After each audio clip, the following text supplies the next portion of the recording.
కొండవీటి వాగు, పాలవాగు ఈ రెండిటికి సంబంధించిన నీళ్లు అమరావతి ప్రాంతంలోని 11 గ్రామాల దాకా టచ్ అవుతుంటాయి. అక్కడ నీరు కొండ అంటారు. అంటే కొండ చుట్టూ నీళ్లు నిలబడిపోయేటటువంటి ప్రదేశం కూడా దానివల్లనే ఆ పేరు వచ్చినటువంటి పరిస్థితి. ఎప్పుడు నీళ్లు ఉంటాయి ఏడాది పొడుగునా అక్కడ అన్నట్టు. ఇప్పుడు ఆ ప్రాంతం అంతా 29 గ్రామాలని ఇప్పుడు అమరావతిగా డెవలప్ చేసేటటువంటి క్రమంలో ఎదురవుతున్నటువంటి సమస్య మళ్ళీ ఈ వాగు నీళ్లు వస్తాయా అన్నటువంటి. అయితే దానికి క్రిందటిసారి తెలుగుదేశం హయాంలోనే ఎత్తిపోతల పథకం ఒకటి తీసుకుని వచ్చారు.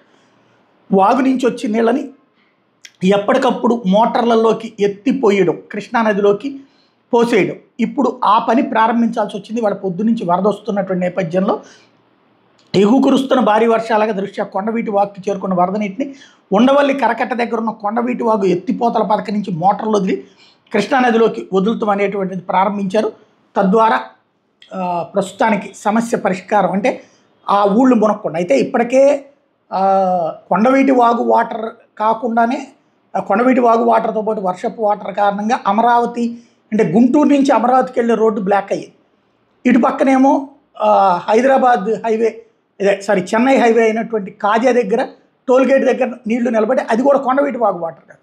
బట్ ఈ అన్ని నీళ్లు కృష్ణానదిలో పోవాలి. ఆ కృష్ణానది పూర్తిగా వాటర్తో ఫ్లో అవుతున్నటువంటి వేళ ఎదురైన సమస్య.